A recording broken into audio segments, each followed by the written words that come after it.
Hi, and welcome to Changing Tides with the Incubation Network. Did you know that of the 9.2 billion tonnes of plastic made since 1950, half of that has been produced in only the last 15 years? It's pretty worrying that we continue to produce far more than we recycle, and this is certainly a trend that is set to continue. So on our show, we dig deeper into the problem of plastic waste, how it affects public and environmental health, and talk to people about what's currently being done to help strengthen circular economies and reduce the amount of plastic waste around us. Hi everyone, welcome to the third episode of the Changing Tides podcast. My name is Laura Benz and I'm the Programs Director here at the Incubation Network. In this episode, we're going to be talking to a startup that we support that works to incentivize communities to collect domestic household recyclables from their environment around them. They're doing a great job of teaching people that just because it's trash, it doesn't mean it has no value. And I'm Titus Lowe, the Program Manager for Circularity at the Incubation Network. Plastic has become such a big part of modern-day society that removing them entirely can be quite the challenge. So while we should absolutely focus on reducing plastic usage at source, where possible, improving infrastructure around collection, segregation, and recycling to extend the lifespan of plastic material is also important in reducing the amount of waste produced within communities. So today we'll be talking with Trash Lucky, a startup based in Thailand that works with communities to plan and design recycling programs. It's all about teaching people how to properly collect and sort their waste, which is then picked up and sent off to recycling centres to be used. So we're excited to have with us today the founder and CEO of Trash Lucky, Natapak Artichatakan, also known as Nat. His journey is an interesting one, where he worked in several industries such as logistics, transportation, and even with a venture capital group prior to his current role. But as a lover of the ocean, he got sick and tired of seeing so much plastic floating around and decided to do something about it by starting Trash Lucky.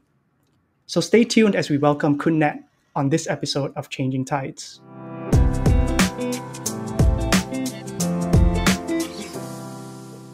So Nat, thanks so much for joining us. Tell us a bit about Trash Lucky, how and why you came about establishing it, and what it does today.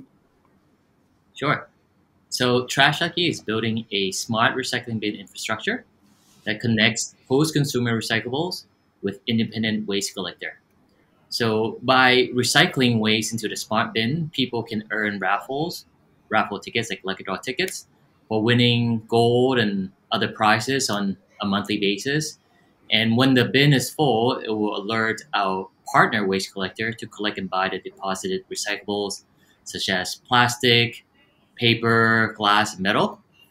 And our vision is plastic-free oceans, and our mission is to incentivize people to recycle and divert plastics away from landfills and oceans.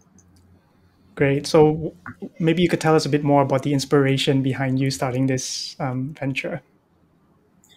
Well, I'm a longtime surfer and scuba diver, and it really pains me to having to pick up plastic every time I go surfing. I go into the ocean, and so I thought, well, how do we prevent people from littering these low value plastic basically plastic waste that usually finds its way into the waterways and then eventually into the oceans. So one day I realized that lottery is really, really big in Thailand. 2 out of 7 Thais, or 20 million people here, buys an equivalent of $8.3 billion US worth of lottery every year. So we figure, why not use this model to incentivize people to recycle? Right. A lot of people having a chance of winning something big is a much bigger motivation than getting a certain something small. Yeah. I love that so many people got in or get into this space because of that personal connection, right? Like you mentioned, you're a surfer, that it makes such a big difference. I think everybody has a really good story in that space. I want to dig into this education aspect. So you mentioned it's really around consumer behavior. So part of Trash Lucky is really the educational aspect around why, what, how, and to recycle. How do you guys do that? Could you explain that part of the business for us? Sure. I think the first thing that we need to do is get their attention by making it exciting. And I think like when we tell people at least people here and in this country that like, hey, you can actually win gold by recycling. Then it piqued their attention and curiosity, right? They're like, wait a minute, how do I do that? But if we just go and tell people, hey, you need to recycle to save the planet, and they're like, yeah, okay, So I think that's the first thing. Like, how do we make it exciting and people get curious and ask like questions? How do we do this? And because because of this gamification process, it really communicates that they need to follow certain rules, right? So even though that rules is just you just sort plastic based on categories, you don't mix plastic with paper, you don't mix plastic with glass, for example. But that gamification, people knows that there are expected instructions and steps that people need to follow, and so we just insert, like how do you recycle into that scheme, and of course, we always tell people why too. So expand from that, we tell people, well, right now people dump 8 million tons of plastic waste into the oceans, and it's getting to our food chain. We're literally passing on waste pollution into the next generations. So is this something that they want to pass on to their children, grandchildren, etc.? So Ned, I love that we were talking about the relevance, the personal relevance to people about why they get involved in the space, but more appropriately, what's going to force them to act and what's going to engage them in that behavior change. On the whole, how do communities respond to your kind of offering? Is it easy enough to do, educating the public? Well, I mean, there's always challenge of educating people and trying to get people to change their behavior. It's never easy. So we have to basically segment people into different buckets.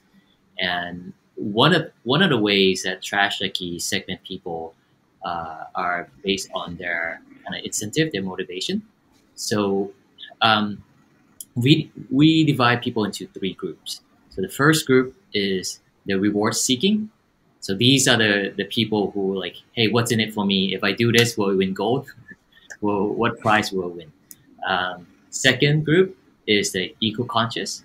So they care more about the impact, the environment, right? Like they know that if they recycle this piece of plastic with Trash Lucky, it will be reborn into new plastic pellets, and it's not going to get into the oceans, for example. And these people are usually the early adopters and also the ambassador of Trash Lucky. Now the third group is the merit seeking. So Thailand being the Buddhist country, there are a lot of people who say, okay, who believe in karma. If I do good and I get good reward in my current life and in future life, for example. So we would do campaigns like when you recycle PET with Trash Lucky, we would work with our partners to turn them into PPEs, for example, and then donate them to the healthcare workers that really need them during the severity of the pandemic, COVID pandemic. So yeah, so basically, in conclusion, segment people into different groups and then find the right message for them. Like, is it the reward? Do we communicate the reward first, or do we communicate the impact of the clean ocean, for example, or do we communicate, hey, we're actually turning these PET bottles into something that we can donate to those in need. Right, that's interesting, and usually it's easier to start something new with a lot of excitement, but a bit harder to kind of keep it going. So how do you actually sustain the interests of these 3 segment groups? Well, besides offering like new attractive prizes, is there anything else that you do? So yes, like the new attractive prizes and also like kind of different campaigns of this upcycling or like full loop really helps. Right. So I'll give you an example. Is we did a office recycling program with Thai Union. They're like one of the biggest seafood, a canned food producer like tuna, can, And what we did was we incentivized their employees to recycle, and then we recycle or upcycle the PET bottles into hats, aprons, jackets with reflectors, gloves, working gloves, and then we donate them to the waste collector, waste picker across Bangkok, and also city street sweepers. So they were really appreciative of this because,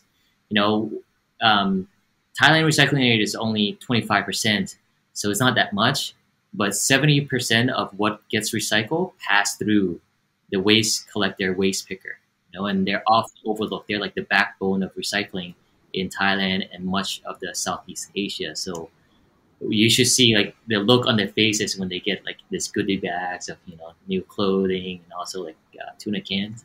So that's just one example of keeping things fresh, like what kind of campaign, what kind of prize, or what kind of like the group that we can do.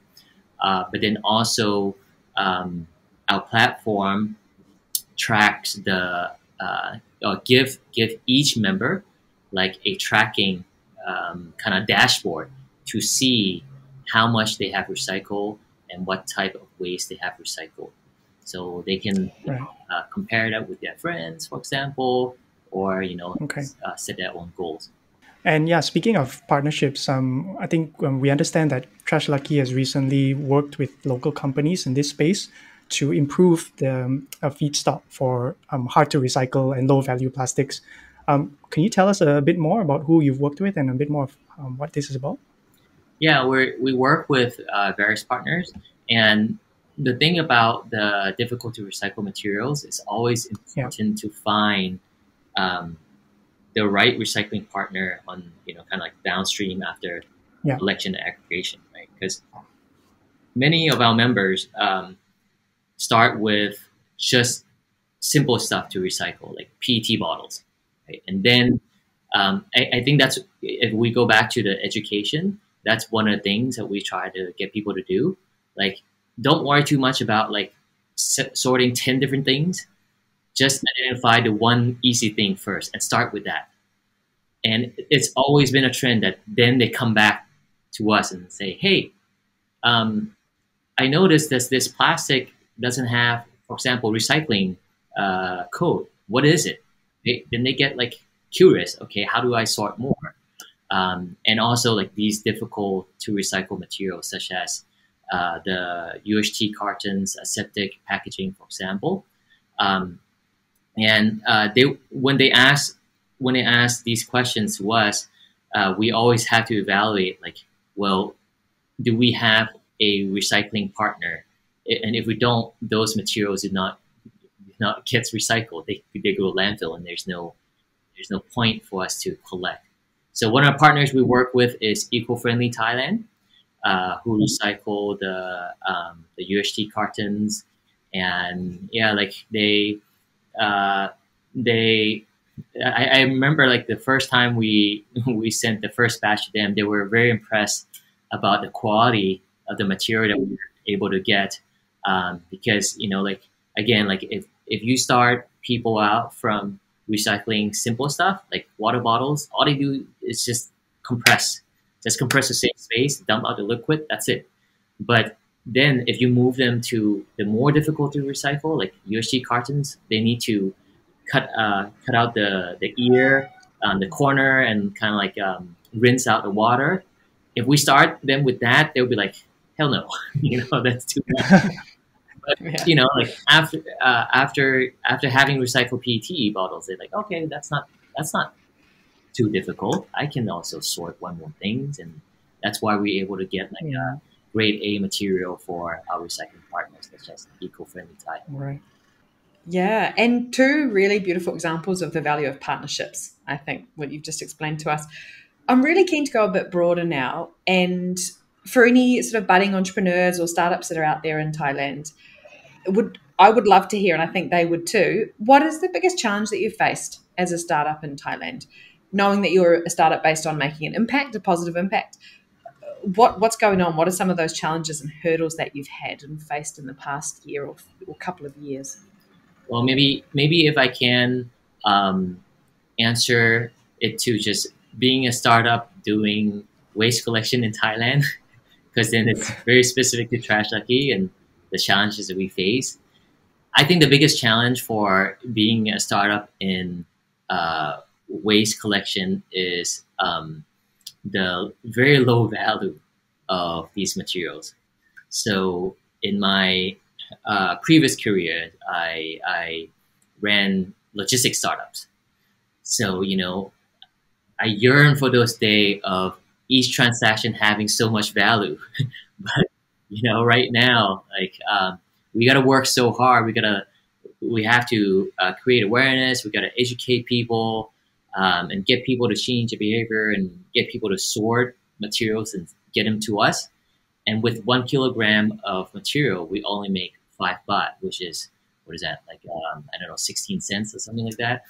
So that's definitely one of the challenge, because we don't want to be a nonprofit organization where we have to continuously raise fund and grant to survive. We want to find a model and grow our business enough that we can survive on our own revenue and profit generation.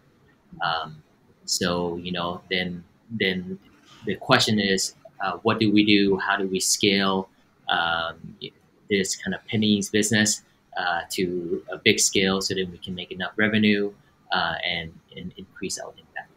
The everlasting business model challenge, isn't it, for an impact organization, I think. Yeah, and just building on that, so what is your definition of success for Trash Lucky? Well, I guess many things, but if we're really successful, I would like to see Trash Lucky being a part of organizations or partnership that remove Southeast Asian countries from being the top 10 oceans polluters. And it's a long way. I don't know if we'll get there. I hope we'll get there someday. But it's basically something that keeps us going every day. You're taking the necessary steps within your capacity and within your how you think is best. So I think that's already a very, very inspiring for other people to follow as well. So yeah, keep it up. I agree. And maybe could you give us a quick bit of insight just as we start rounding out the interview here? What's next? What's the 6 to 12 month plan for Trash Lucky to get us towards that beautiful vision of success that you just painted? So we are finalizing the first prototype of our smart recycling bin. So we're very excited about that. We're just doing some testing about the weight scale inside, and also the sensor to make sure that it reads accurately, so then our members can get instant rewards instead of kind of waiting 7 to 10 days, and to make sure that it does what it's supposed to do when it's full, alerting our waste collective partner. Right now we already work with a lot of waste collector to collect from just our basic bin. So we started from putting the basic bin for each communities, like school, offices, condos, for example, to put in bags, trash bags of sorted recyclables inside. And so you imagine if it's a basic bin, we need manpower. We need people to monitor the level and alert us when it's full. And then we then manually broadcast the opportunity to our partner waste collector to get there. Now, with this prototype that's coming on, we really hope that the next 6 months will prove that this prototype will work, so that we can go fundraising to basically build more of these bins and then put them across Bangkok, across Thailand, and eventually across Southeast Asia. I think this is us for today. We don't have, unfortunately, we'd like to speak with you a bit more, but this is all the time that we have for today. So once again, thank you so much, Nat. It's been a real honor having you on the show today, and we really appreciate you spending the time with us. So thank you, and we wish you sincere wishes, all the best to you. Thank you.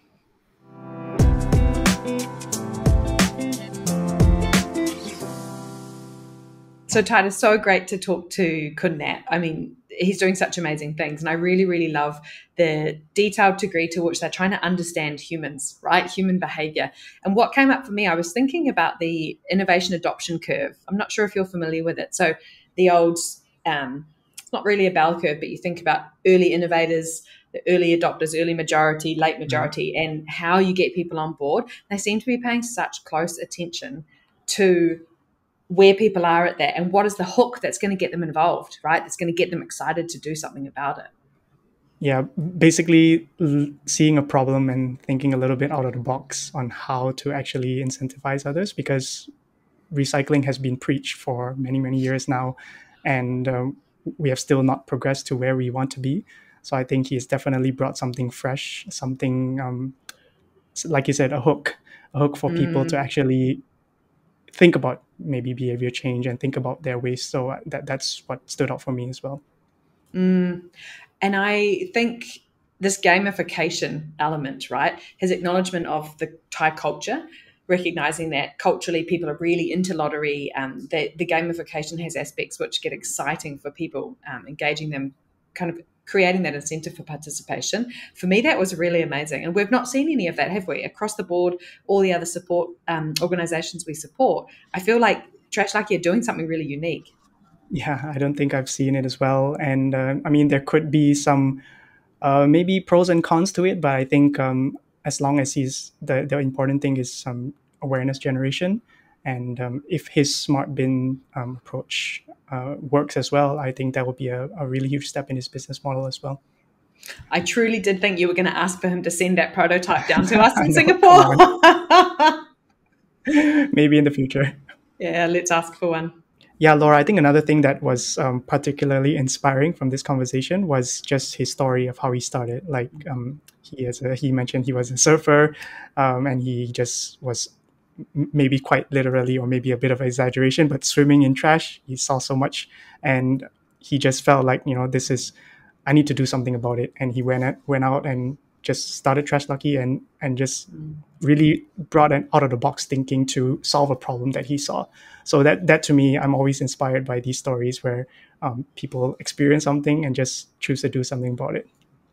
Couldn't agree more. And I feel like that's a trait that we see among entrepreneurs across the board, right? Yeah. People that are truly willing to take action, take risks because they feel so strongly about something. I just love it. We're meeting the best people, aren't we? We really are meeting inspirational people. Yeah, in a way. I think that's really one trait that all entrepreneurs share for sure, because they really need to be passionate about what they're doing to really sustain themselves.